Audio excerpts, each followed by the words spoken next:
Hello, everybody. Welcome to the Golden Goal Show. Welcome to Season 4, Episode 34.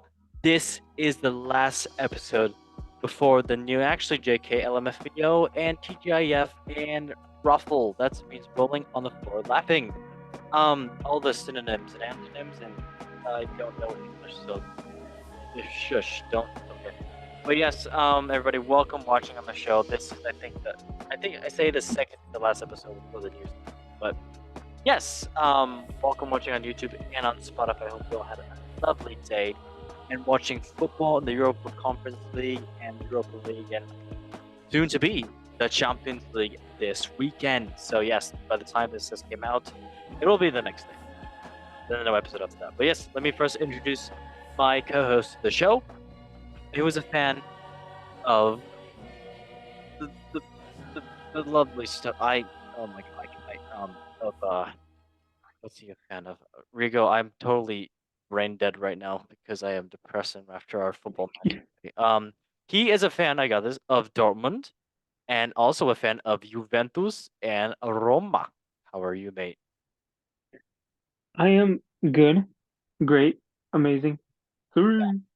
Okay, I love the sarcasm. Love that. All right, introducing another guest on the show who's a co-host. He is an Atletico Madrid fan and also a fan of just life in general. Why in it, mate? So, Paulinho, how are you doing, sir? You had a great day today, I'm sure. Um, well, apart from us losing our match, pretty good. Pretty good. We'll Yeah, leave it at losing. We won't go into any detail about I what like the happened. sound of that. That is great. Lovely. Yeah. Okay, love that. And also another guest on the show. Lovely to have him back on for a second straight week. He's a fan of Bayern Munich and also a fan of honestly, let's just say he's a fan of Richmond FC. How are you doing, typical German guy? I'm doing pretty well. Nice. Just Love that. winding down for the evening. Thought I'd That's join the show. that sounds cozy. You know what I gotta say to that? That is sensational. And also this. Love that. Okay, well, everybody, let us now get into the breaking news time of the show, which is a segment where we talk about the breaking news and say just one or two words. So let's just say one or two words because we will talk about this stuff forever. All right, first breaking news, and let me hit my button because we like touching buttons. If you know, I don't know what I mean. So first news is indeed about Manchester United. So Manchester United in fight to avoid demotion from Europa League. Why they could be dropped and deadline for decision. So if you didn't already know, the Premier League giants Manchester United qualified for the competition by winning the FA Cup despite finishing 8th in the table. How the hell did they win it? He had one job, City. But yeah, it was the club's first trophy since Sir Jim Ratcliffe joined as a minority owner, with Ineos founded owning 27.7% stake of the club. Ineos is I guess they own a sharehold of the club. They also own another sharehold of a majority shareholding at Ligue 1 side Nice, who has also qualified for next season's Europa League. But UEFA rules regarding the multi-club ownership says that with the same owners can both play in Europa but not in the same competition. So Ineos are in direct talks with UEFA and confident that the scenario can be avoided ahead of next season. Sad times. A statement said, "We are aware of the position of both clubs and are direct dialogue with UEFA. We are confident we have a route to forward for the next season in Europa League. Ratcliffe and Ineos have convinced must convince UEFA that United and Nice can both play in Europa League by Monday, June 3rd. By convinced, I'm gonna guess that there's some money involved. But hey, what do I know? I'm just a silly little twat. But however, if the solution does not arise, United would have to drop into Europa Conference League, which would mean that Chelsea would go into the Europa League. So, yeah.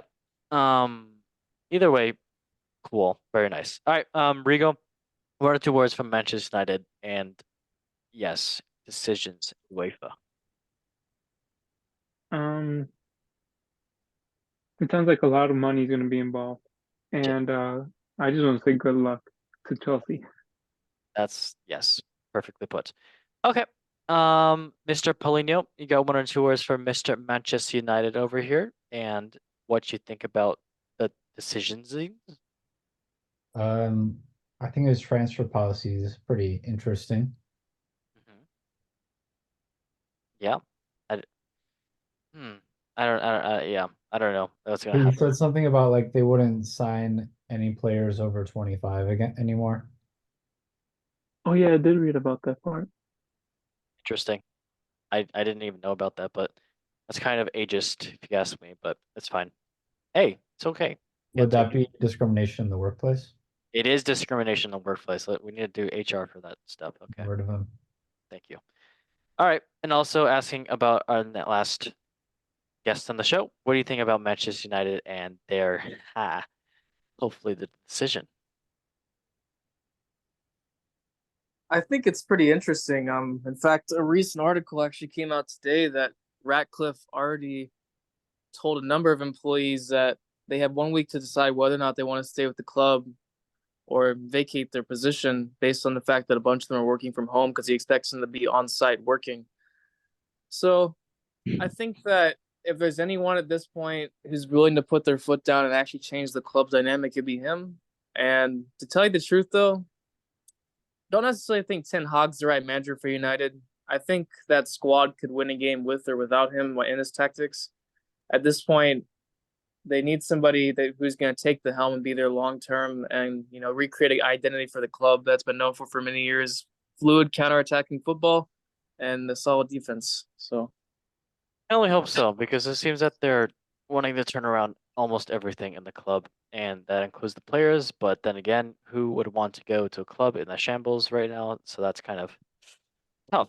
But we move on. All right, on to the next news. So next news is indeed about this is a quick little one. Thibaut, yeah, Thibaut Courtois. Why did I forget his name? Will not be featuring in this Euro 2024. So the Real Madrid goalkeeper was a shock absent when Belgium announced for the tournament in Germany. And yeah, Courtois returned to Real side for the final few games ahead of the campaign as a long spell in the sidelines following the ACL injury, and he was fighting to be fit. So why is he not in it? Belgian manager Domenico Tedesco revealed that the reason for leaving the first choice goalkeeper out in the correspondence, he said that he was honest and clear. He knows his body the best, and it's different to play every 3 or 4 days during a tournament. So when taking all this into consideration, we didn't think he was ready for the Euros. Of course, we now plan with players that are able to play, and yeah, um, it's tough. I mean, that's just the way it goes, I guess. So it is what it is. I can't really say much about it, but yeah, fair, whatever. Rigo, 1 or 2 words for Thibaut Courtois. Well, I think it's pretty reasonable. He did get injured, and that ACL injury isn't something you can really brush off. He is a really key important part to Madrid, and Belgium, but they can do without him, hopefully. Yeah, unless they got Hazard back in his prime, I don't know. Yeah. Well, he's busy doing He's other. busy He's eating busy hanging out with burgers. Bale. He is eating burgers. Yep. Yeah. Paulinho, you got 1 or 2 words for Mr. Thibaut Courtois? That was very interesting. I mean, they got some good keepers to kind of back it up. I Yeah. know they're playing Cells right now, which is he's fine. I'd rather see Cohen Casteels in net, but It's funny because I'm looking right now. So Nottingham, their first choice is Matt Sales, then Luton Town, Thomas Kamensky, and then Kohn Casteels from Wolfsburg. That's kind of funny. 2 Prem oh, and 1 Bundesliga. Casteels has been like really good the last few seasons, for like 3 or 4 seasons now. I don't know why he isn't second choice, but I think. Oh, sorry. You're right. So Cells Casteels must be pretty is. good if he's I don't know taking who. a spot from him. I don't know who's gonna be the first, honestly. It doesn't say, it just says that they're all competing for it. So I just looked at the recent friendlies and Cell sorted all of them. okay, fair enough. Huh. Interesting. Yeah. Okay. Wilhelm, what do you think about Thibaut Courtois missing Euros? Stinky. I mean, to tell you the truth, I'm really not that surprised given the extent of his injury. I mean, if you really start to look into it, the fact that he had the original larger injury and subsequently returned to training only to be sidelined again. I mean, I think in the interest of both his national team's performance and his, potential dwindling future career at this point because of his age, it's best for him to kind of sit back and see how things develop because the last thing he wants to do is, and the last thing the Belgian national team wants to do is bring him to Euros only for him to have the same injury and then maybe never play again, right? So it's definitely in his best interest to take some time off. And if we're being completely honest, Belgium isn't winning the Euros with or without him anyway. No. You're not gonna say that? But they got Lukaku. True. Lukaku. I don't have that button. I need to get that button. Sorry. Maybe no Courtois means less beef in the national team squad. Ooh, true. Because Kevin De Bruyne and Courtois, and yeah, that was a fun time. If everybody knows about that, Courtois took Kevin De Bruyne's girl and is now married to her. Look at that. Don't we love that? That's so fun. Okay, Kevin well, De yeah. Bruyne assisting his teammates. Look at him. Shut. That was great. Honestly, for that, I'm gonna give you this. This was that too. I'm gonna give you Nice. I like that. that was I was about to say, come on now. We've all seen Belgium's record in any sort of international tournament, whether it's the Euros, World Cup, or UEFA Nations League. So I think we all know that they're just not capable of being that consistent on the national stage. It's in their DNA at this point. It is very true. Sadly. If All they right, couldn't win something with Prime Hazard, they're never going to win anything. they can win something. Maybe runners up. No, okay, sorry. Well, they That's got fine. Doku. Doku's Yeah. Belgium, right? Well, they won third place. Yeah, yeah, they got bronze. That's pretty cool. Maybe they can do something in Olympics. You never know. That's this year. Oh, in Paris, Paris. Yes, Paris, Mbappe. Oh, speaking of that. All right, well, on to the next news. Enough waffling about Courtois. So, next news is indeed about, another one. So, I mean, yeah, Olise and, who's the other guy who didn't get selected? So, I mean, this is not the news, but Olise and some other Frenchman who is good. Oh, I think Gusto. Yeah, Gusto, Chelsea's right back. Did not get selected for the Euros, which is crazy. Conte got selected for it, even though I do love Conte with the bottom of my heart, but still, man, come on. He plays in Saudi. But yes, the news is actually that Manchester United are confident on landing Mikel Olise and Jared Brathwaite in deals as price tags are revealed. So yeah, the Red Devils are plotting their first signings with Sir Jim Ratcliffe era, with the summer transfer window open on June 14th. And yes, it is thought the Eagles want at least 60 mil for £60 by the way, while Brentwaite can be available for as little as 40 million pounds. And yeah, I mean, we both know of all, especially Will, you and I know about Ulise's outstanding form this season for Crystal Palace, and as well Braithwaite as well too, who's doing very good for Everton, even though they are not as great, but as a young defender, he is rising up to do good things. But yeah, Manchester United is still looking for some players to change that, and if that does happen, I could possibly see change. But then again, it is Manchester United, and we have seen many players go there and ruin their career at the football club. So we will see. I don't know. Yeah, Rio, you got one or two words for this possible transfer of Elise and Braithwaite? Well, it all depends on how Eric manages them, but I think they can benefit the team. The team definitely needs benefiting for sure, and they can do it. Like I said, as long as Eric plays them well. That's yummy. I mean, that's great. Very yummy. I mean, very yummy. that is great. Yep. Lovely. Okay, Wilhelm, do you have anything you want to say about these? I think it's an interesting transfer news that's coming out.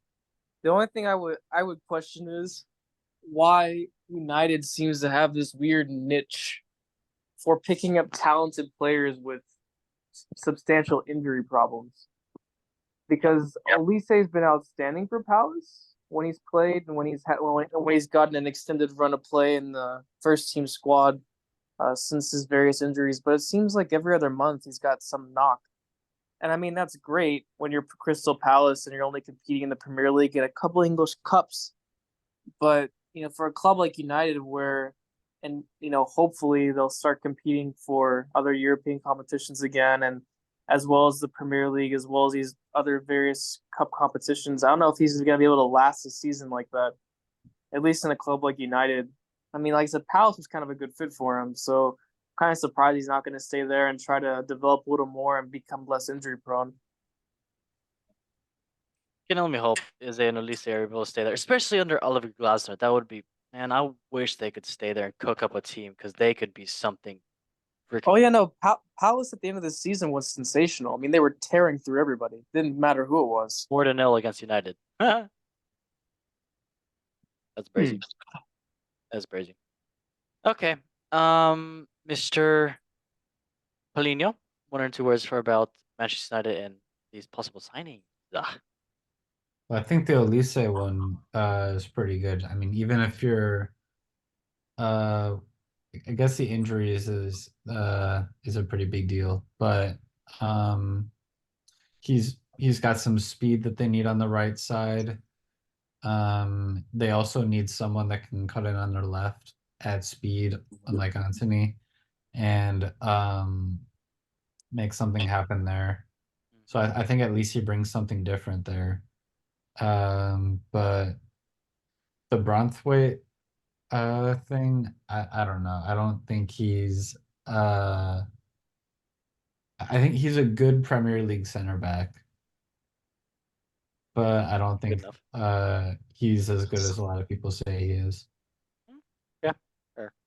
I think it's like he's as good as I would say like maybe like Lewis Dunk or something. Like he's good. Damn. But Dunk's a good center back too. But it seems like you need to have a lot more to cut it out at a top 6 side, especially with the pressure, because anyone they bring in, they're basically expecting them to be like a runaway starter. Yeah.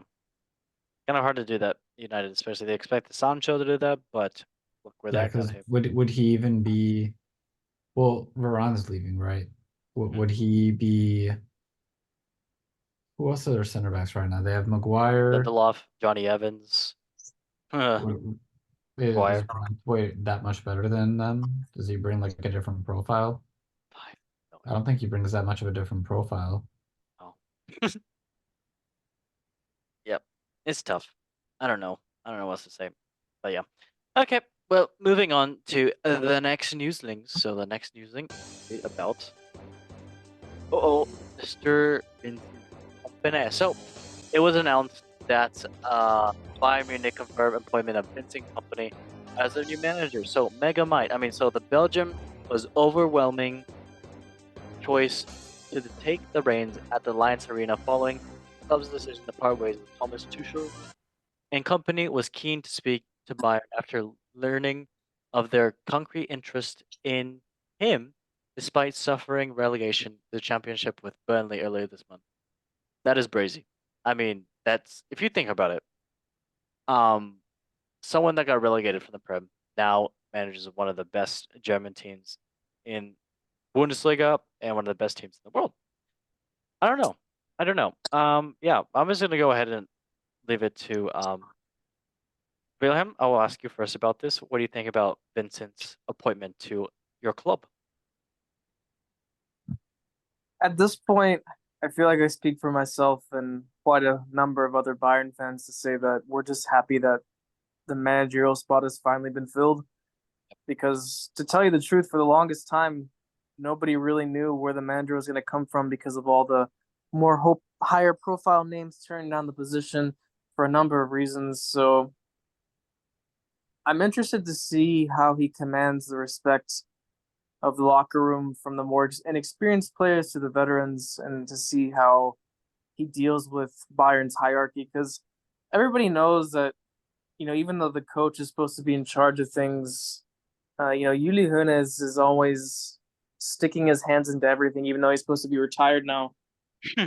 So hopefully, company can establish an identity for this team and create some unity, because last season was symbolic.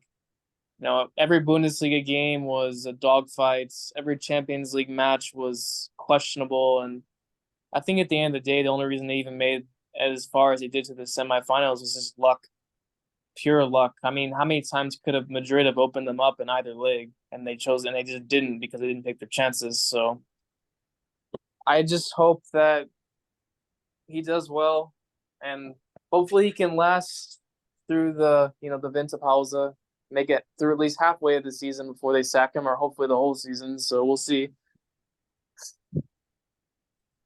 Very true. Yep. I mean, only thing I gotta say is good luck, and hopefully Pep's bald head rubs off on his bald head. Okay. Rigo, you got 1 or 2 words for Mr. Vincent Company? I think he has potential. He got relegated, right? Yeah, right. I think so. Yes. Yeah. Yeah. So he really couldn't do much with the team he had then, and the team he has now is pretty solid, if not one of the best teams in the world. I just hope, like they don't sack him. They at least give him 1 season to prove himself, and Wait, I did hope you just say that Bayern's one of the best teams in the world? yeah, possibly. But Hey, for he's this speaking season, facts. I think they would have ended up like freaking No, 7th yeah, for Premier this League. season, no, but I mean like in general. Not even kidding. Well, I don't know if Like, you agree with that, but and then since It's it's a okay. huge team, it's gonna be like a lot of pressure on him of course. to perform. So hopefully he doesn't crumble. I just really hope Bayern's management style doesn't become like Chelsea. I know like with the money and stuff, it's completely different, but I hope their owners don't just go gung ho and like, oh, this manager doesn't work, I'll fire him after a couple months. I hope they at least Give want him to some see, time. yeah, that's. But hey, all things come in time, and pressure makes diamonds. Am I right? Sure. I don't know. Hmm. I don't know. Yeah. I don't know. Okay, Polino, you got 1 or 2 words for Mr. Vincent Vinny Don't Shoot Company. Well, I mean, the good thing is that he doesn't have crap players this time, and he's gonna have a team near the top of the league. So that's gonna be good for him, because he's really committed to a style of play, but it seems like it just can't work with the players he has and in his league, especially with how much the pressing in the Premier League has improved recently, and how much worse the Bundesliga pressing has kind of fallen off over the last few years. I think it was maybe 2 years ago the Bundesliga was the top pressing league in Europe, and it's completely fallen down the ladder. So Wonder why. yeah, getting old. But yeah, because I think Bundesliga also used to be a little higher up in bringing younger talent through, and it's still happening, but I don't think it's happening as much as it was a few years ago. But anyways, I just think they have faith in him because he's committed to an idea, and I think the only way he's going to be able to get respect in the locker room is just with his status as a former player, and with him being a center back as well. I feel like he's going to be imposing as a manager too. I don't know if you guys have seen the clip of him when he was at Anderlecht. Yeah, I Um, saw it. yeah, that was a really good clip, and I feel like he could impose himself on some of the guys It's like, there. you don't know this side of me. You don't know this side of me. Yeah, and he called out Xerxes right away. Yeah. Like, you Canadian piece of shit. Get your maple ass eating stuff. Get out of here, man. No, he didn't say that, but yeah, He should have. he should have. That's what he meant to say. Exactly. Yeah. Okay, well, yeah, we wish the best to company, and hopefully he does good stuff there. On to the next news, which is indeed about. No, it is about. Another Euro type. So, Chelsea loanee Ian Mason acts from final Netherlands squad for Euro 2024 in favor of Man City and Tottenham stars. So, crazy. Netherlands Ronald Koeman has now made a brave call to leave Mason out of the Euro 2024 squad, despite a brilliant spell at Borussia Dortmund. The left back moved to Bundesliga side in January after Chelsea decided him to loan him out, and the Dutchman have proved and fine asset under Edin Terzic to help them reach Champions League final against the odds where they will face Real Madrid this Saturday. However, despite his fine form, the 22-year-old will be cheering the Netherlands squad from his home. And commenting on his decision, Coleman said, "Why no Ian Mason? We have multiple options on the spot that I prefer. Dilly Blind had a fantastic season with Girona. Mickey van der Ven plays left back at Tottenham. Nathan Ake. Mason is not only high profile player, snubbed by Coleman, but Bologna hotshot Joshua Zirkzee and Championship Player of the Year Christian Somerville also missed. Somerville's Dutch? I didn't even. Oh my. What?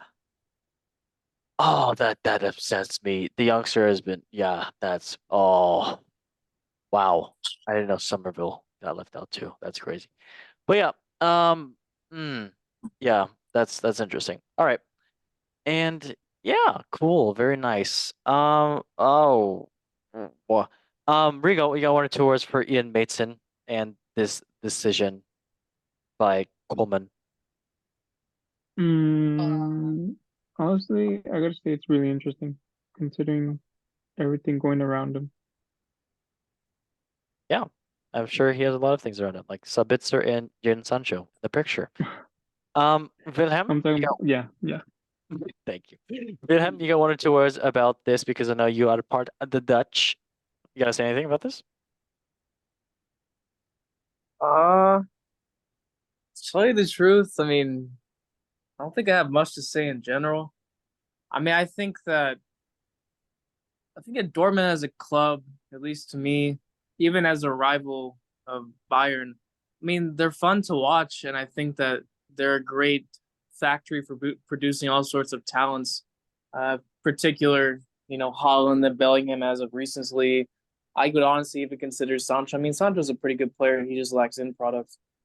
But honestly, I mean, I don't mind Dortmund getting better, and I don't mind Dortmund developing a more talented and consistent side and having a stable head coach because it forces Bayern to play better. And to tell you the truth, the whole Bundesliga benefits from there being more competition for Bayern, even if it means Bayern not winning as much. So It's very true. Yep. because to tell you the truth, the reason that Bayern always fails in Champions League is because how do you go from smashing Bochum 7-0 on a Saturday to fighting against Madrid on a Tuesday, Wednesday, right? That's two very different quality sides. A little bit. A little bit. Yeah. Okay. What would your decision be if you're a Coleman? Would you take or leave Ian Mason? Say that again? Would you want Ian Mason in the squad for Euros or no? You think they have good enough players? I feel like they kind of already have good enough players. Okay. Yeah, To fair tell you enough. the truth. I mean, they're sort of at this point they're kind of stacked in every position. I mean, realistically speaking, their team is so stacked that if you were to make 2, 3, 4 alternate lineups, those alternate lineups of quote unquote substitute players could probably start for any other national team for the most part. Yep. So, But then again, will they actually do something? That's the question that we will find out in the next coming months. So yeah, great. who knows? Yeah, I don't know. Paulinho, you got one or two words for Mr. Ian Mason being dropped from the Dutch side?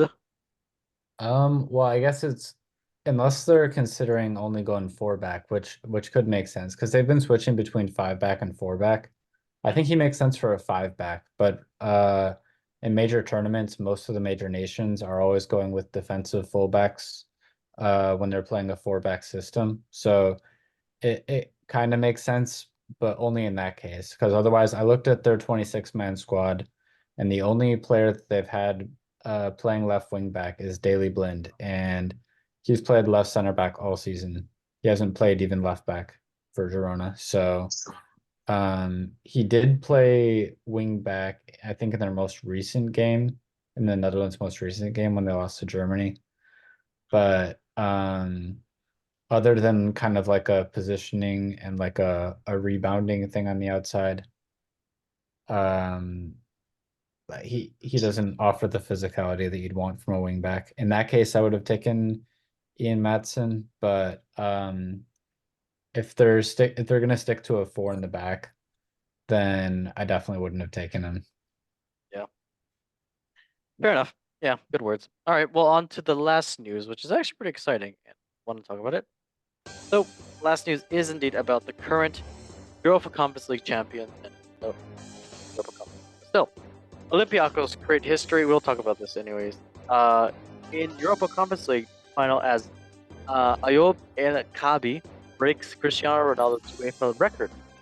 So, Jose Luis Mendiabars and downed Fiorentina with a 160th-minute winner after El Kabi's header managed to upset the odds on Wednesday night. It saw Olympiacos, who beat Aston Villa en route to the final, become the first Greek side to ever win Europa Trophy a year before their 100th anniversary. Sweet, those kids are going to be pretty cool, I'm sure. And El Kabi's strike was his 11th in the Europa Conference League, becoming the first player to score 11 goals in a single UEFA club competition knockout stage. That saw him break Cristiano Ronaldo's record in 2017 when he fired in 10 times for Real Madrid. The 30-year-old also became the first non-European player to score 14 major goals in major European competition in a single season since Lionel Messi in 2011-2012, which is also 14.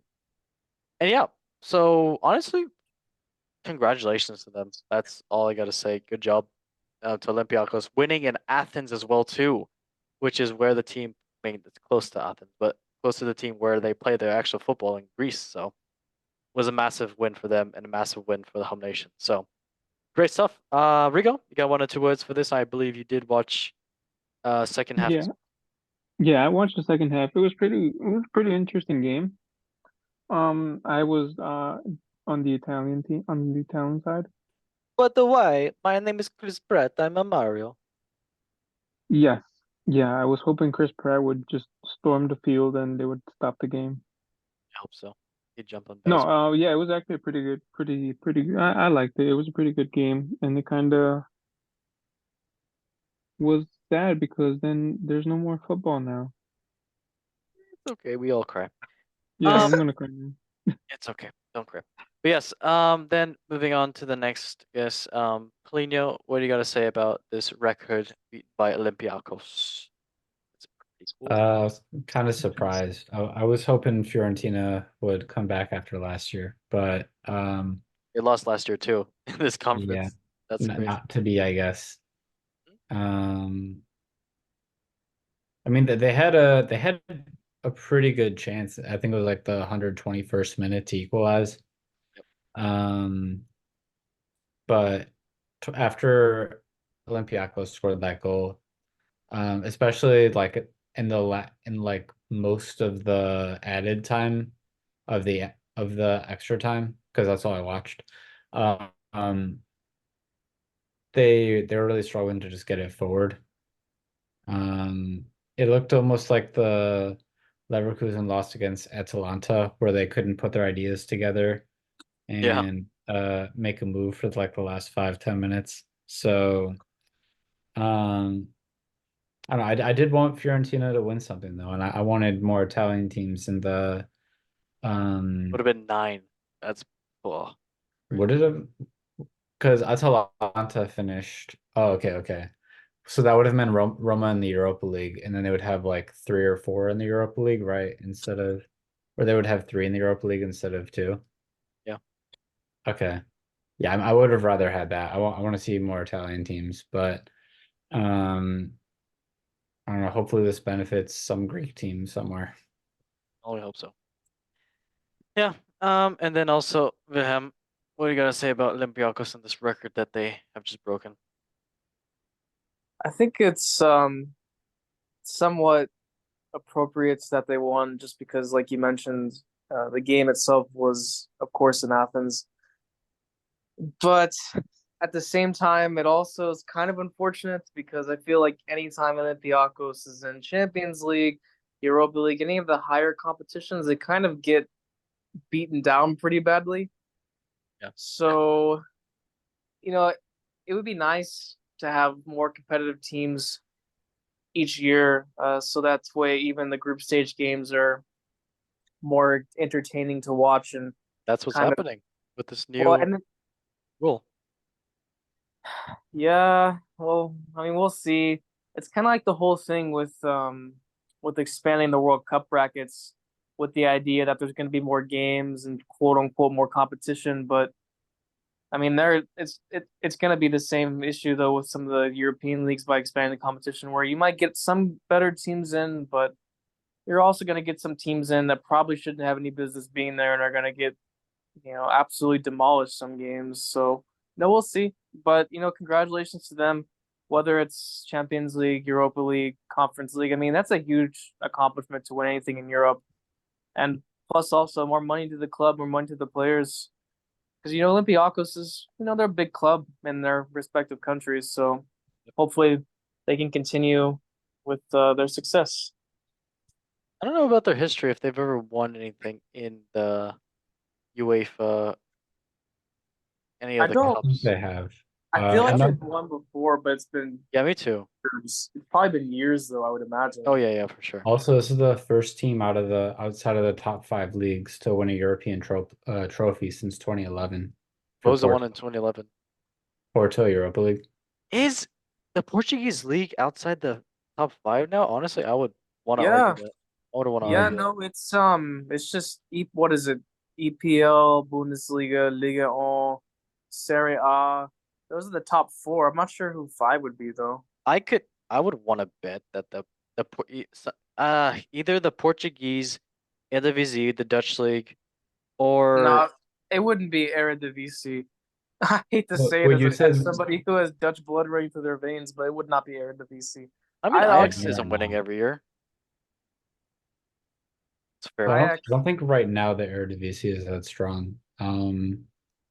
PSV was pretty good this year, but they did outperform Dortmund on XG, but actually I heard some stat from I don't know if you guys know Patrick Van Straten, but Heard it.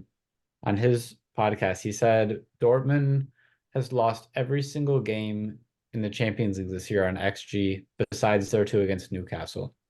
That's what we like. That's gonna happen Yeah, in the and now they're in final. the finals somehow. So That just I don't proves that know how did they get XG there? sometimes is a bloat of wank. So, yep. Or teams get lucky, you know. Yep. Love it. But yeah, okay. Well, that was indeed the breaking newslings. And now let's go on to some of the leagues. And I mean, we can't talk about transfer talks, but I will save that for another one because there's so many rumors right now. But yes, the Premier League that already went on, and as I announced before, Man City have won the league for the 4th title in a row. Emi Martinez is happy, and he is. Let me bring this to front so everybody can see. He is still happy right now. I don't know what he's on, but he is on. He's having a great time. He's eating lasagna. But yes, yeah, congratulations, Man City, and we move on.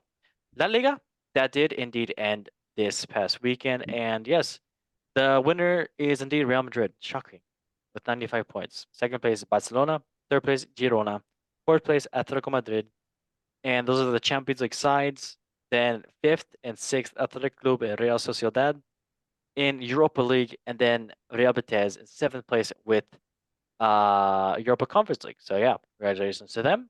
And then it's 8th Villarreal, 9th Valencia, 10th Alaves, 11th Osasuna, 12th Getafe, 13th Celta Vigo, 15th is Sevilla, 15th place is Mallorca, 16th place is Las Palmas, 17th place is Real Vallecano, 18th place is just going down. The 18th, 19th, 20th that are going down is Cadiz, Armenia, and Granada. Damn, Granada go down. But yes, Match day 38. Let's get into this really fast. So Girona and Granada 7-0 with Girona just battering Granada back into La Liga 2. So yikes, no red card for Granada.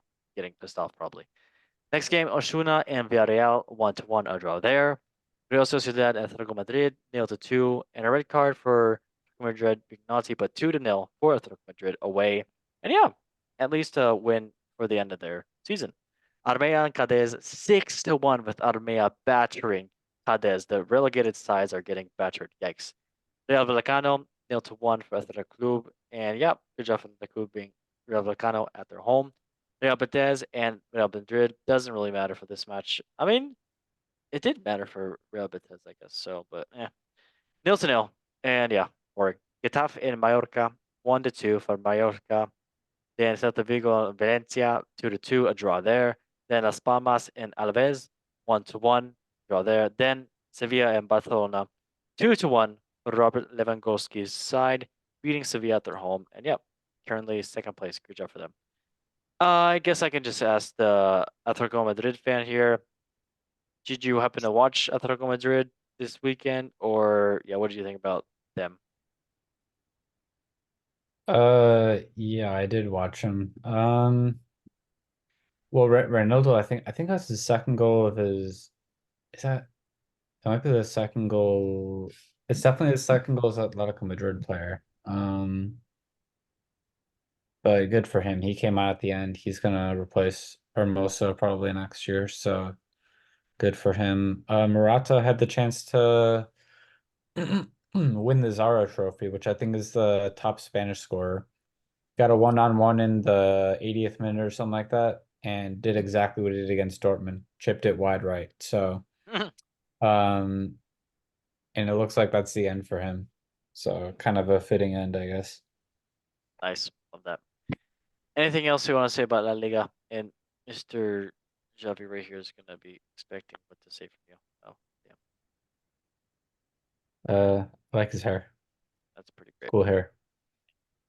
All I right. don't know. I think the 5-6. I think the 5-6 teams are, or the Europa League teams are really strong. So I think they're gonna make a really good run in the Europa League, maybe even win it. I think Bilbao and Sociedad can beat anyone in the Europa League. And then if Betis get their or if Betis and Villarreal, if either of them get their defense together, I think they're gonna be really dangerous too. Okay. Damn. Nice. Okay. Well, that was indeed La Liga, and now let's go to Serie A. Yeah, they as well ended this past weekend as well too, with Inter Milano winning this by a landslide with 94 points. Yep, not really a contest. And second place it was AC Milan with 75 points. That's 21, if I'm doing math correctly. Thanks. No, that is 19. Lovely. Third place is Juventus. Fourth place, Atalanta. Fifth place is Bologna, which is indeed the Champions League sides that are going for Serie A. 5 teams. That is crazy. Thanks to Atalanta. So yeah. Then sixth is indeed Roma. And at the moment, no Europa Conference League because they are waiting for Fiorentina, who lost. Actually, wait, I don't have no idea. I don't know where Europa Conference League is here. So TBD. I don't know. It is what it is. Yep. Roma 6th place. Lazio 7th place. 8th place is Fiorentina. 9th place is Torino. 10th place is Napoli. 11th place is Genoa. 12th place is Monza. 13th place is Verona. 14th place is Lecce. 15th place is Udinese. 16th place is Cagliari. 17th place is Empoli. And then the relegated side, 18th, 19th, and 20th, that are going down. Resolone, Sassuolo, Salernitana. Yep, sad times. But that's your third eight. Let's get into it. Cagliari and Fiorentina, first game, 2-3 for Fiorentina, beating Cagliari at their home. Nice. Genoa and Bologna, 2-0 for Genoa. Great win for them. Juventus and Monza, 2-0 for Juventus, beating Monza, and a red card for Monza being naughty. Spanky. Milano and Salernitana, 3-3, a tie there. And yeah, good, decent game there. And yeah, Atalanta and Torino 3-0 for Atalanta. Great win for them as well too. After winning the Europa League. So hey, crazy. Napoli and Lecce 0-0, a tie there. and Empoli and Roma 2-1 for Empoli, beating Roma. Wow, that's a good result for Roma. But yes, then Frosinone and Udinese 0-1 for Udinese, great win for them. Verona and Inter Milano 2-2, a draw there. Then Lazio and Sassuolo 1-1. And there's one more match in June 2nd that's gonna happen this next Sunday, which is Atalanta Fiorentina. Gonna be a cool game. The winners of the Europa League and the runners up for Europa Conference League. So cool. Yeah, love that. I guess Rodrigo, anything you want to say about your side, Juventus or Roma, for this? Well, I was watching the Juventus game, and they're in between managers right now. Well, no, they just got a new manager, but they were in between managers, and it was pretty stressful watching them play, knowing that Allegri did a pretty all right job. He could have done a lot better, which I understand why they sacked him. But Yeah, they got. Yeah, I was about to say he got fired. yeah, yeah, I understand why. But like, he did an all right job. He definitely lost a couple games that he shouldn't have lost with the team. They were fighting for first place for a while with Inter, and screw Inter Oh, for being top. yeah, fair But enough. yeah, I'm actually happy for them to be in the Champions League, and I'm excited to see what happens. Yes, sir. Is good. That was weird. All right. Well, yeah, we Yeah. did talk about. Sorry, we did talk about Bundesliga last week. Also, Yeah, go Juventus ahead. signed Thiago Motta, by the way. Yes. Yes, they did. Thiago I thought Motta we or should say Mota? that. Thiago Mota. Motta. Yeah. Mota? Yep. Mota. The Bologna manager. Oh, I thought it was a player. Wow. Well, nice. Yeah. So Wait. he's like top Oh, 3 in like managers that really did something great this season, I would say. At least top 5 leagues. Like I would say Girona, Bologna, and Stuttgart were like the 3 that fair. were like mid-table teams that really overperformed. I won't count Leverkusen in there since they were probably top 4 before the season. Yep. But yeah, those are like the 3 big upcoming managers that came out of the season. Their stock really high, so good for Juventus. Okay, fair enough. Didn't know that. Yeah, and as someone that doesn't watch Serie A as much, I guess I don't watch Bologna as much, but yeah, I mean, if you told me about Bologna getting Champions League spot like a year ago, I go like, huh. I know Bologna, Yeah. Garfield eats it pretty well, but don't know about the team that much. So, yep. Um, good job. All I gotta say is Juventus has a bright future. Can only hope so if they have the players that are up for it. Okay, so Bundesliga. Well, we did talk about this last week as well too. I just want to get your yeah. Obviously, everybody Leverkusen won, Stuttgart won, second place. Leverkusen won 90 points, which yeah, 17 off math. Yes, correct. Lovely. But yes, yeah, Stuttgart second, third place Bayern, fourth place Leipzig, fifth place Dortmund, sixth place Eintracht Frankfurt, and seventh place Hoffenheim. So interesting. Yeah, congratulations to all the top 5 that go to the Champions League, Eintracht Frankfurt Europa League, the winners, former winners of Europa League. So for another one, then Hoffenheim getting Europa Conference League. Great job for them, their club. Yep. All I gotta say is because we did talk about a little about this. What's your summary of Bayern this year? Because this is one of their worst finishes in a decent amount of time, third place, which is obviously would be great for some other leagues and some other teams, but for Bayern, yeah, this yeah, you go ahead, you talk. I'll let you talk. And 1 second, I need to do this really fast. If I have it, that will be great. If I cannot find it, then it's okay. Give me a second. If I don't find it, I will let you talk. Um, I guess I can't find it, so you can go ahead. My analysis of the season is quite simple. Mhm. If there was a bar that Bayern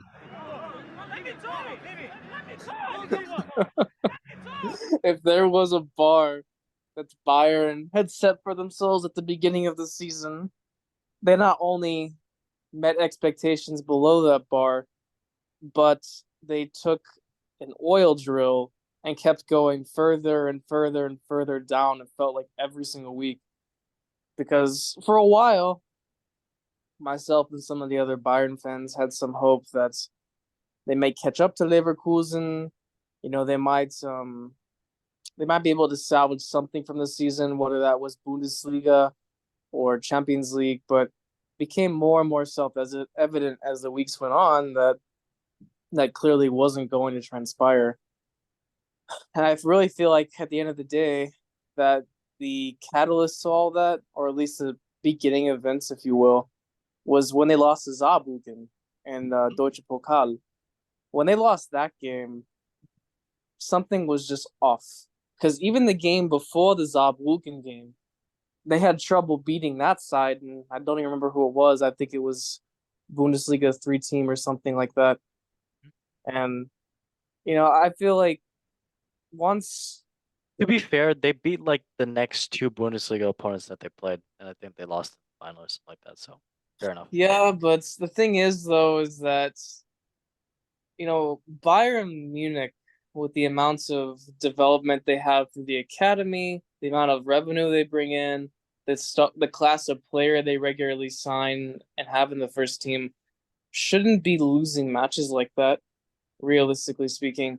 And to tell you the truth, ever since last season when Nagelsmann had Bayern in all 3 competitions, he was on track to potentially deliver at least a domestic double, if not potentially a treble, because of how the team was playing. I mean, some of the performances weren't pretty, but the difference was they were winning the game. But and then to bring Tuchel into the mix and subsequently fall out of 2 competitions immediately and barely scrape by on the last day because Dortmund once again chokes. Everybody knew this season was going to be bad, and everybody knew that keeping Tuchel on as the manager was a mistake. And yet they did it anyway. And now the club is, I wouldn't say in shambles yet, but if Company doesn't have a good first half of the season, it's going to be questionable to see where Bayern's going to end up in the next few years, because our midfield is practically non-existent in terms of quality. We have a good striker in Kane right now, but For how long? Yeah, exactly. For how long? And on top of the fact that Gnabry and Zane are always injured in some way, shape, or form, or their performance is just unsatisfactory. And I don't know what's going on with that back four. At this point, Kid I mean, Big J? at this point, I'm convinced he's a secret agent for Madrid or something. I swear to God, that first match where Bayern had the upper hand, I mean, he just completely blew the game that day, and that was just pathetic to watch. But not only that, but I mean, look at our goalkeeper position. We're still real. I mean, I love Neuer as much as the next person, but Neuer is not who Neuer used to be. Obviously. A few years ago, that mistake he made against Madrid that let Joselu score, he would have never made that mistake. But so clearly, I mean, that lack of game time caught up to him in that pivotal moment in the Champions League semifinal. So, and they have no replacement for him. Who are we going to put in goal? Ulreich? If you put Ulreich in goal, if the second Ulreich sees Benzema, he's going to shit himself. Because that's exactly what happened that game, that he made that mistake. Especially if he's 15. Yeah, I don't see Bayern doing much next year. I mean, I would like them to be able to win something, but now that Alonso's staying at Leverkusen and a lot of Leverkusen players aren't leaving, I mean, we'll see what happens, but I don't have high hopes. You can only hope so. Okay. Well, yes. Anybody else got to say anything about the Bundesliga? Forever hold your peace. No, not really. I think he pretty much said everything. Okay. Nice. Okay. Well, we can move on to Ligue 1, which is indeed Mbappe. And Mbappe is gonna go like boom. Oh, Yep. nice. Yeah, no. He's moving to a club in the next couple days, and he's gonna announce it. I wonder where he's gonna move. Yeah, That's Saudi crazy. Arabia. Yes, exactly. I believe it. Didn't already know PSG won. and Monaco, Brest are the Champions League sides, while only 3 teams. Fourth is Lille going Europa League. Then fifth and sixth is Nice and Lyon. So yeah, 2 teams in Europa League. Interesting. And yeah, very cool. Very, very cool. So interesting. Yeah, moving on to MLS and Saudi Pro League. Inter Miami, first place. Messi is, Messi. Very cool. Jordi Alba and Sergio Busquets. And yeah, cool. Then, what's his name? Di Maria might move as well to Inter Miami, which is pretty cool. And if you didn't already know, Olivier Giroud moved to LAFC with his compatriot there, former teammate, Lois, who's playing over there. So yeah, pretty cool. Saudi Pro League, it is indeed first place for Al Hilal and second place for Al Nassr. And yeah, Ronaldo is over there. He is doing great. He did very good this season, but then again, Saudi Pro League. But hey, it's okay as long as he is there. He is having a great time and making this face. I don't know what that means, but I'm glad he's having a great time. Let's not talk about it. But yes, everybody, now let us talk about something we've been wanting to talk about for a decent amount of time. And I didn't play the music for any of this, so I am sorry. But yes, now on to the game that is going to be this Saturday or tomorrow when this episode comes out. It is indeed the Champions League final between Borussia Dortmund and Real Madrid in the Wembley Stadium in London. All I gotta say right now is ask our guest the predictions and who they think is gonna win.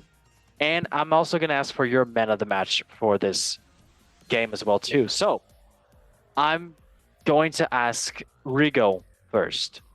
What is your prediction for this match? Tough. Well, I think Dortmund will win 3-2. Okay. Wow. Nice. And my man of the match might be a little controversial, but I think Sancho. Sancho is going to be man of the match. Honestly, fair.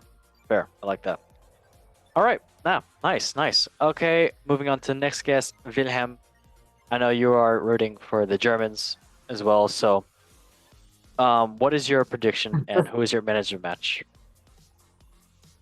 I'm hoping for a dream send-off for Marco Reus. So I would like to see Sancho get on the end of a nice diagonal ball, play a ball across the six to Reus that finishes the game off at 2-1 for Dortmund. But I don't know. I mean, I think realistically speaking that if we're gonna choose a man of the match, I think there's undoubtedly it's probably gonna be Vinicius. Every single game that man's been in Champions League this season, he's just been cooking everybody. Yep. And I mean, remember he went from being the guy that everybody made fun of because he couldn't make a final pass, he couldn't dribble well, he couldn't finish, and now he's dangerous. I mean, the whole game against Bayern, he was just cooking Kimmich up and down the. I mean, it was borderline pornographic. It was just bad. I have a sound for that, but I'm not going to play it. But yeah, that's very true. I like you said, I'm hoping that Dortmund pulls it off with a 2-1 victory, but I would be shocked if Vinicius ended up not being man of the match that game. Even if they lose? Even if they were to lose, I could still see Vinicius taking that home just because of his impact on the game. I mean, like I said, this whole season he's been continuously their best player. But I mean, maybe Sancho will surprise us this game, or I mean, it may end up being a goalkeeper depending on how the defenses play and who makes what critical saves. So we'll have to see. Could be Kobel. Could be. I heard also Courtois might actually make it for this game, but that would be disrespectful if we're losing. I was about to say, truthfully speaking, if you're Ancelotti and you're going to choose between a guy that's been making critical saves in multiple matches and is in in-game form right now versus someone that's been injured this whole time, I mean, I wouldn't risk it, but people do crazy things. I mean, they did the same thing with Neuer. Neuer wasn't consistently playing for the longest time because of the broken leg he had, but threw him into a game and he performed well. So okay, fair enough. So you're saying 2-1 for Dortmund, but Vinny, man of match? I could see that, yeah. Okay, fair. And then last but not least, Paulinho, what you're saying for your prediction and your man of the match? Matcha. Well, I think that most reports coming out have said Courtois is actually gonna take the net for the final. That's crazy. Yeah. That's what I said too. Yeah, I mean, I think this is going to be the most one-sided one since like the Spurs Liverpool final. Like, Really? Okay. I Fair. think I don't think Dortmund's going to be leading at any point in the match. Okay. I think Real Madrid gets the lead early.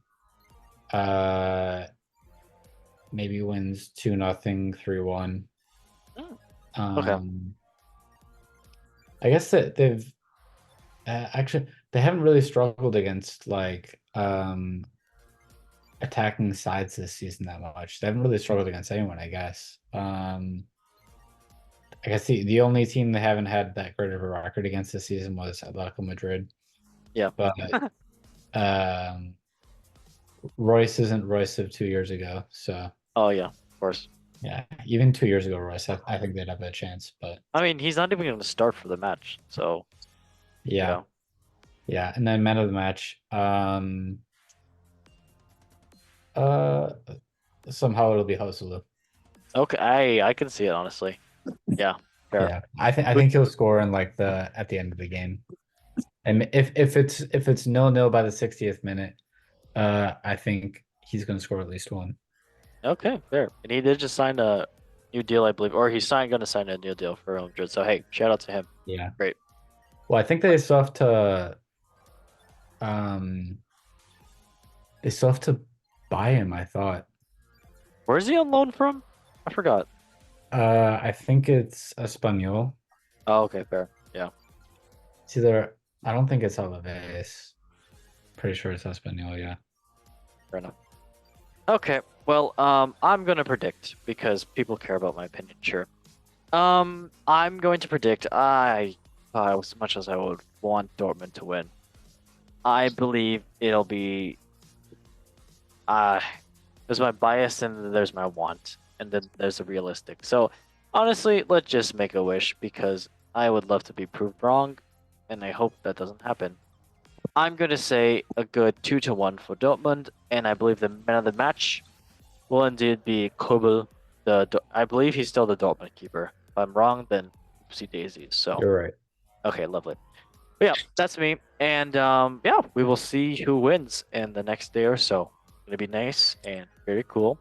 Regal, you will be there to watch it with me, and Polino, I think you might be, or I don't know. No, you have got class. You wanker. Never mind. But yes, it should be a great game. Can't wait for it. Okay, He will skip class. Yes, he will. On to the next one, which is indeed the Europa League, which happened last week. And yes, great stuff. And we did talk about this.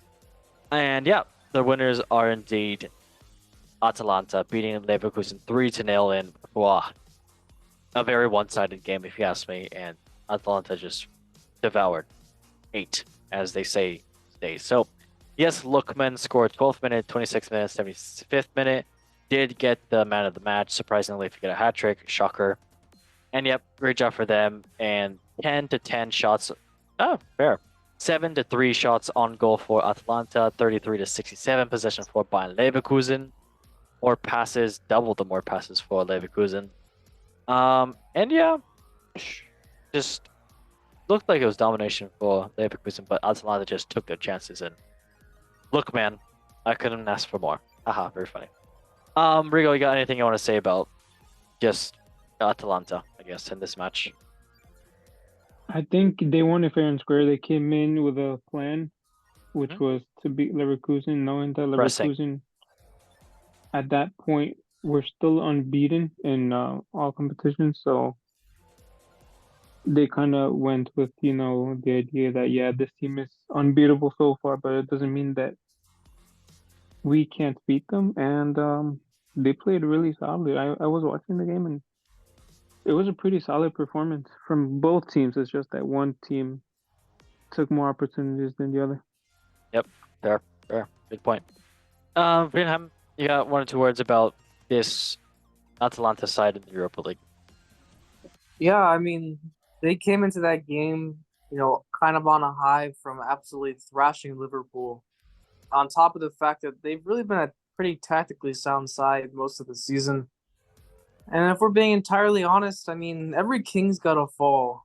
And Leverkusen played so well domestically all season that I feel like it was kind of inevitable for them to eventually, lose in some final or another. So I think at the end of the day that Atlanta proved that they're to be taken seriously in European competition, and I should be interesting to see how they do next year in Champions League. Very true. Okay, well, Paulinho, we got 1 or 2 words for Atalanta, and look, man. I mean, Leverkusen playing the Bundesliga this year. Like we were saying earlier, the pressing's kind of going down there, and Atalanta is notoriously a huge pressing side. That was very apparent. Probably towards the top of Europe, and they look not scared, and Leverkusen almost look like, whoa, wait, this team's not scared to press us. This team's not scared of us, and it was like they didn't know what to do. They couldn't really get the ball past their midfield, and Ederson had a huge performance. Lookman had a huge performance, and it paid off. Yep, fair enough. So yeah, congratulations to Atalanta and Lookman as well too. So great things for them in the future. Moving on now to Europa Conference League, which was indeed happening on the Wednesday or filming today. 1-0 for Olympiacos beating Fiorentina in Athens, and yep, good job for the team and Ayoube El Khabi scoring the 160th minute. And the stats of the game: 6 to 17 shots for Fiorentina, 4 to 4 shots on target, 46 possession to 54, so kind of equal. Passing wise, Fiorentina just a bit above. And yeah, honestly, tired legs out there. If you were watching this game in the first and second extra time halves, it was tough for both teams because they looked so bloody tired. But yeah, I mean, El Khabi is the talking point of this Olympiacos team the whole season, and he maybe didn't look as great as he usually does, but in the end, right place, right time, scored a goal, and yep, beat a record. So congratulations to them. Congratulations to Olympiacos for winning Europa Conference League. So yeah, Rigo, you got 1 or 2 words about Olympiacos in this Europa Conference League? Yeah, I wanted Fiorentina to win just because they're an Italian side, and Juventus is an Italian team, and I love Juventus. So I just wanted to say that I love Juventus, and I wish them luck in the Champions League. Oh shit, you like Italian teams? Wow. No, but yeah, I think it was a well deserved win for them. They played really well from what I saw in the second half. Fair. Yeah, true. Okay, Mr. Wilhelm, you got 1 or 2 words for Olympiacos. I think you did watch partial of this game, so what you got to say? I caught the second half, and I mean, at the end of the day, I don't think Olympiacos was necessarily the more technical of the two sides, but they were resilient in their defending, and at the end of the day, they kept pushing and pushing forward when they had their opportunities, and it paid off. So honestly, like I said earlier, congratulations to them, because any success in Europe should be considered a major success for any club, because Europe is full of so many top teams. So to set yourself aside from the rest of those is quite an accomplishment. Fair. Yeah, and then Mr. Paulinho, your opinion on this Olympiacos team in Europa Conference League, because I know you watch every Europa Conference League and every Wi-Fi password game. I watched about 10 minutes of it, and I agree with William. The Olympiacos were definitely physically dominant over Fiorentina for the brief time I watched it, and Fiorentina, even with their technicality towards the end, they were having a little bit of trouble breaking them down. They couldn't even get long shots off at the end. It just didn't seem like they had it in them, and I guess it makes sense. Maybe they were preparing to go to penalties by that point. I honestly thought it was going to. I know I was texting Will about it, and I thought we both thought because they were all tired. Yeah. Okay, well, yep, that was indeed Europa Conference League, and congratulations to them. All right, moving on to the next segment of the show, which is indeed the football. I have to press the button first. Sorry about this, guys. So, excuse me. Sorry, got kind of excited. So, yes, welcome now to the Golden Goal Show football quiz, and let us now say the rules for the show. Welcome everyone, everybody, and everything to the Golden Goal Show football quiz. Our guests today will have 10 seconds to answer each of the 10 football-related multiple-choice questions. Woo wow woo.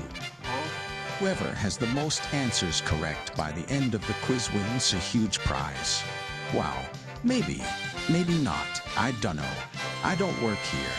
Anyways, good luck, and may the odds be ever in your favor. Okay, well, that was indeed the... Suey, baby! Oh my goodness, bro. Thank you, Speedmate. That was indeed the stuffed schnitzel. I'm hungry.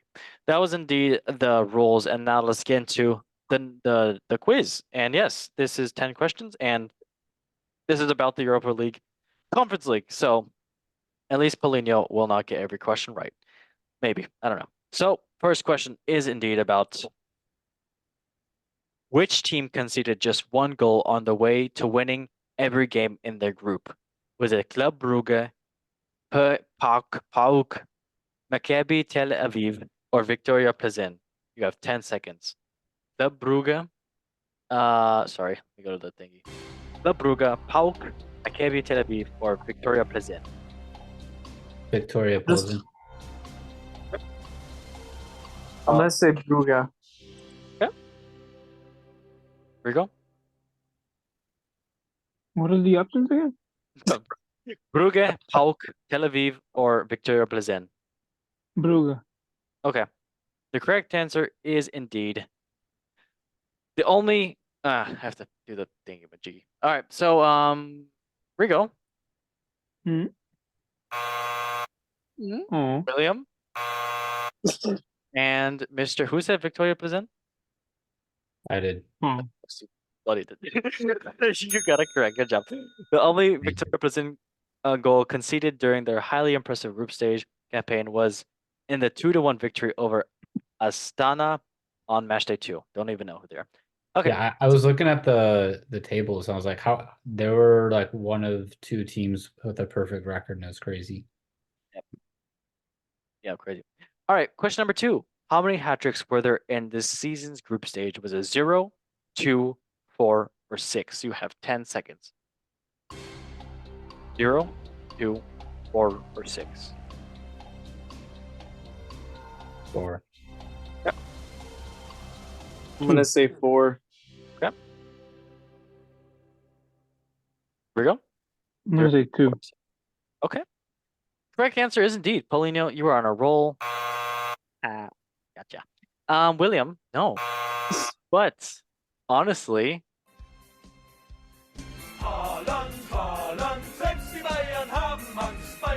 there we go. Got it correct, mate. Okay. Yes, that was weird. So Gent's Gift Orban scored 3 goals against I don't know how to say this name. Breidablik on match day 4 with Benjamin Nygren. Yeah, that's how you say his name. God, I thought I got cancelled. Of Nordjylland got a treble against Fenerbahce on match day 5. So yes, here we go. Congratulations. Their answer was 2. It is 1-1 to 0. Next question: which player created the most assists in the group stage? Number 4. The Leon Bailey for Aston Villa, Fred for Fenerbahce. Hey, Fred. Mikel Skoras for Club Brugge, or Pares Cheabi for Eintracht Frankfurt. You have 10 seconds. Is it Bailey, Aston Villa, Fred? Can you repeat the question, please? Yeah. Which player created the most assists in the group stage? Wow. Bailey, Fred, Skoras, Cheabi.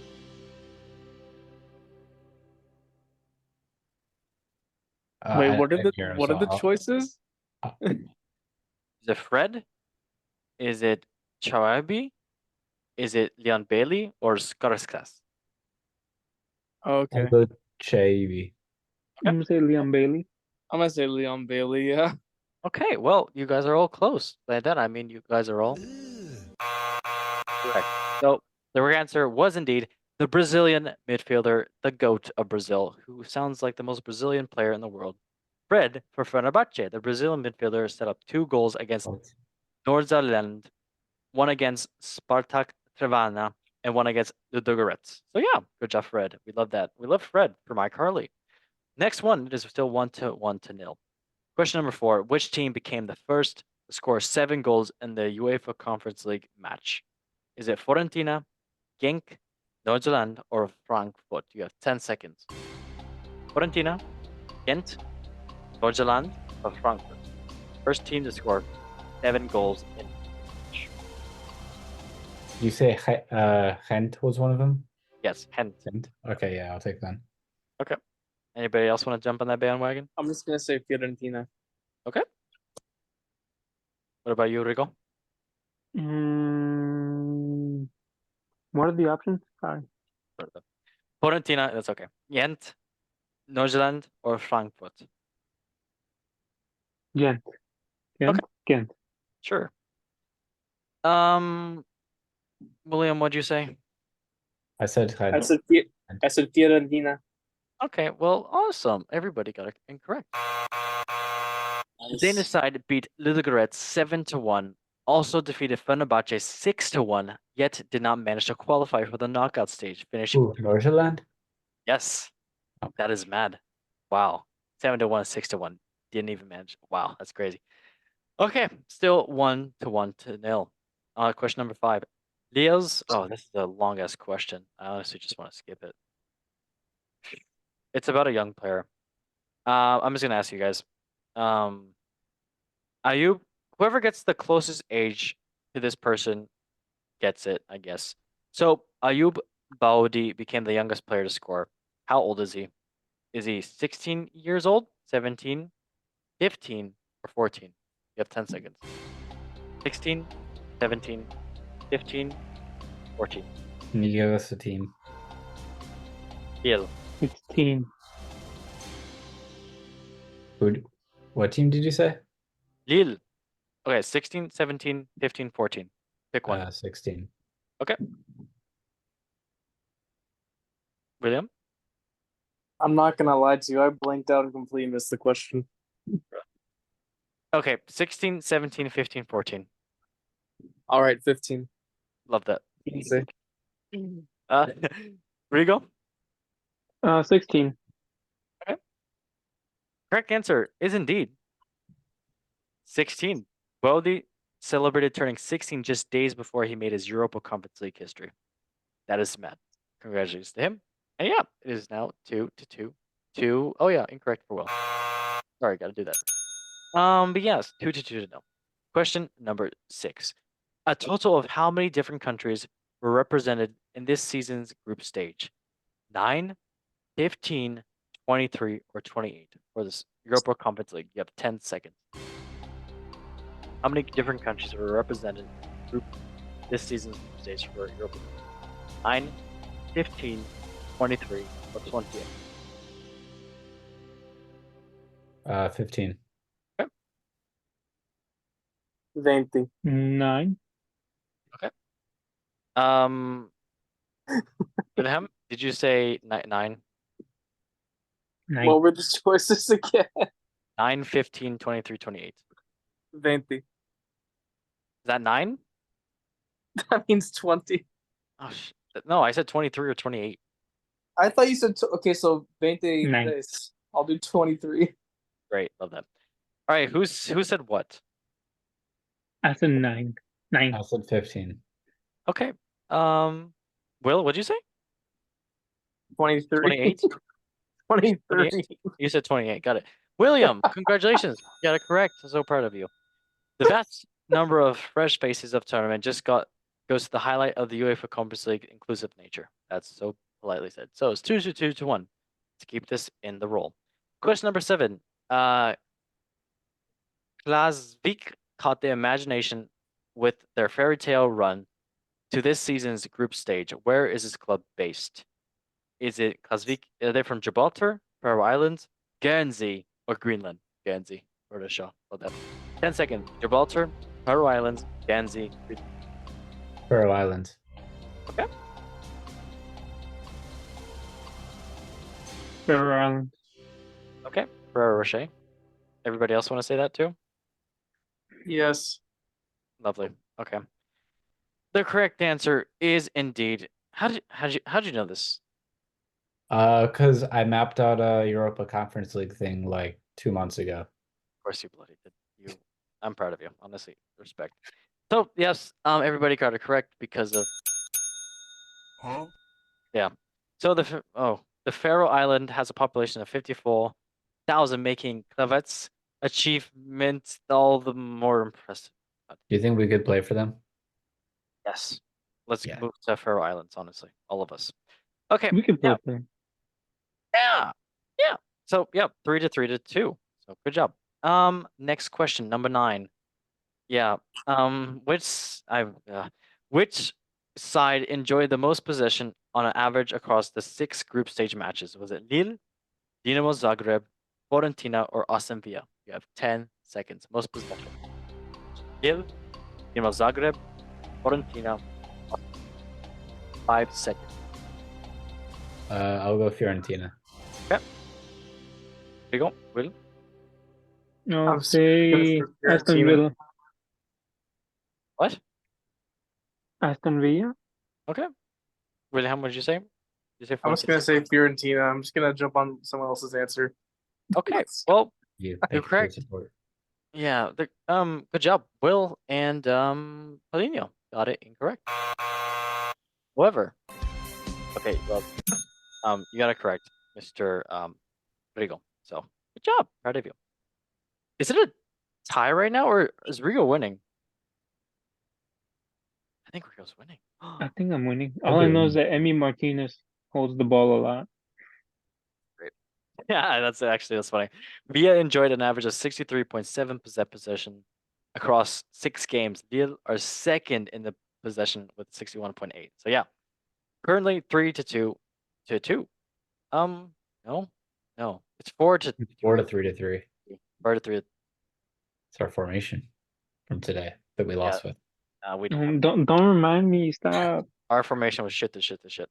So We're playing 4-1 5 next game. Or sure. 4-1. Yeah. Wait for TCS. Oh no. For Baxter. God. 4-1-5 4-1-5. That's what we're playing with for my team. with Coop. Yeah. That's Felt like it. That's bloody. Stop. I was thinking about doing a 3-5-2. Great. Love that. All right. Question number 9. Which country was represented by 3 teams in the knockout stage? Was it Greece, Belgium, Turkey, or Norway? You have 10 seconds. Country represented by 3 teams in the knockout stage. Greece, Belgium. Turkey, or Norway? Belgium. Okay. Wilhelm? Turkey. Okay. Well, the correct answer was indeed Mr. Go. Not. It was indeed Club Brugge, Ent, or however you say it, and Union Saint Gilloise. And yeah, they all reached the knockout stages. So correct for Diggle and Paulino. So yes, the last question of the game, and to win. I don't like this next question. There's too much to say, so I'm gonna skip this. Okay, lovely. Last question of the game. It is currently 5-4 to Wilhelm. I'm gonna give you triple points. Which team reached the quarterfinals of the major UEFA competition for the first time in 26 years? Is it Aston Villa, Fiorentina, Club Brugge, or Olympiacos? First team to reach quarterfinals of a major UEFA competition. The first time. And in the last quarter century, you said 25 years, right? 26. 26. I'm gonna say it has to be. Olympiacos. I'm gonna How about say it's Aston Villa? Olympiacos. Polina, what are you saying? I said Aston Villa. Okay. Ready to go?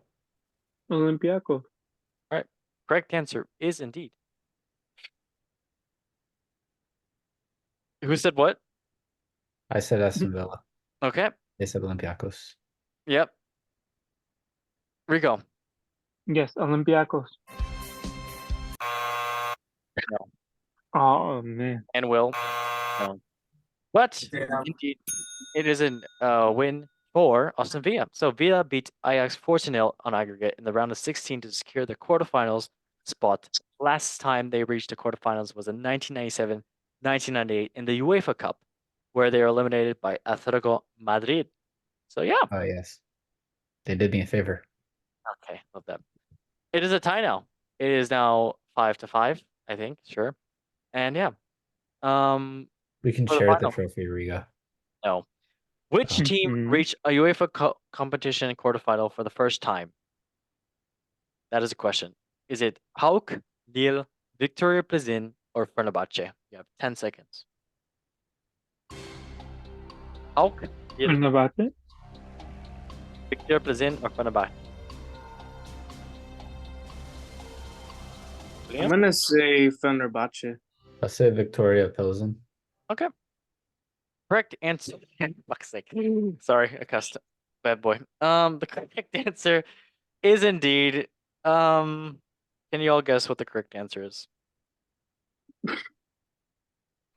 Fenerbahce. No. Wait, what did you say, Rigo? I said Victoria Pilsen. I said Fenerbahce. Yep, and congratulations, Paulinho, for winning this again. Rigo, you were so close, but yet so far. Oh, man. Paul, I'm gonna slide tackle you tomorrow. He's not gonna be I'm there only tomorrow. gonna be there like 10 minutes. I'm gonna be running away from you the whole way. Wait, you're gonna be there tomorrow? Like for a few minutes, probably. What? Why are you You- coming to play Aw. 10 minutes? It might be useless. You're right. I don't know if I'll go Honestly, or not. no. Come play 10 minutes. Play tackle. Hey, Andrew, didn't I Yeah. tell you I'm flying in tomorrow to play? I'm a guest player for the other team. Okay, yeah, honestly, sure. Oh, You're for the playing other on- team. They'll need it. Wait, who He's are we playing on a playing? team called Only Subs. That's a joke. We're playing only subs tomorrow? Yeah, dude. They got their. Are we? No, are we? I don't know who we're playing. No, we're playing Yeah, I got orthopedic the dream. schedule. Orthopedic Oh. 3. Oh shoot, that's gonna be tough actually. Nice. Yep. Well, there's a team on our league called Only Subs. So they have the OnlyFans logo, but it just says subs instead of that. So that's kind of jokes for them. Yeah. I played against them like 7 times this year already. No, we play orthopedic tomorrow. Yeah. Yeah. Should be fun. Can't wait. Yes, Should be a congratulations. good game. Thank you for winning. Good job, mate. Yeah. Got anything you want to say? Go TCS. Love that. Very great. Yeah. Sponsored by TC. he's Sponsored by sponsoring Only his team Subs. right now. Training, conquer, succeed, or third crap shit. Whatever you want. Sponsored by only subs though. So Okay. Sure. I have one thing to say. Yes. Football is live. That's fantastic. Thank you. All right. Well, on to the last I love segment that. of the show. We all love that, which is brought to you by Football Memes of the Week and brought to you by Rival Bantas. And there's Elway, the mascot for this season. He's gonna go away. Poor guy. He's gonna drink some babies with Jack Grealish. So first meme is indeed about Eric. No, one of the bald Ten managers. Hag? Pep Guardiola. No. So Pep Guardiola, his legacy is actually insane when you think about it. Arteta wait. is managing Arsenal, Company managing Bayern Munich, Enzo managing Chelsea now. Not even, bless you, Sir Alex Ferguson has this guy's influence. I mean, can we just right now? I'm gonna ask each person, who do you think was a bigger influence as coach, Pep or Sir Alex Ferguson? Rigo, which one? I think Sir Alex Ferguson. Okay, wow, hot take. Wilhelm, what do you guys say? I don't know. I mean, I think in terms of you were to classify it in terms of European success, I think I'd go with Fergie all day long. But Okay. in terms of turning into the Premier League into literally a farmers league at this point, you have to go with Fair. All right, Paulinho, what do you guys say? Fergie. I'll take Ferguson all day. Okay, wow. I Yeah. think he's done it with worse squads. Very true. Yep, very true. And he's a very scary man too. Or at least from what I heard. All right, so yeah, next one is about Cole Palmer. So this was tweeted with him with the England camp. So they tweeted a picture of him and he was closing his mouth and someone England tweeted the cold emoji, and someone tweeted this picture saying, "This might be the first time I've ever seen him with his mouth closed." I have to kind of say that it might be true because he always reads a lot from his. It's fine. Honestly, Cole Palmer, he's amazing. He's great. And there's Elway looking like a little cool person. Next meme is indeed about Arsenal and laughing at Arsenal. So we never do that here. Yeah, so all the teams, someone tweeted this, all the teams, Manchester United won the FA Cup and they did have an FA party. Man City won the EPL. They had an EPL party. Liverpool won the Carabao Cup and had a Carabao party. Arsenal, what did they win? Nothing really, but they did indeed have Thomas Partey. So hey, they had some Partey, but just a player named Thomas Partey. So hey, shout out Thomas Partey. We love you, mate. Well, indeed, everybody, that was the Golden Goal Show. That's not what I wanted to press. Michael Jackson. So yes, everybody, thank you so much for watching the show. And yeah, Rigo, thank you for being on as well too, and joining the show. Lovely to have you on. And also, Wilhelm, thank you for being on as well too. Hope you loved being here too. Always. Auf Wiedersehen. Cheers. And also, Paulinho, thank you for joining as well too. Congratulations on winning. Yay. Very cool. Thank you, host. How are you, by the way? I have mixed feelings about today, but yes. Yeah, great. So yes, thank you everybody for watching on YouTube and on Spotify. Make sure you like, subscribe, and share it. It's about sharing it. How else are you gonna know that Thomas Partey is having a party with himself, throwing a party on his birthday party with the other parties of his family. Love that. But everybody, as we say for this lovely show, in 3, 2, 1. One love football. Thank you guys for watching. Yay. Bye. Aw, that's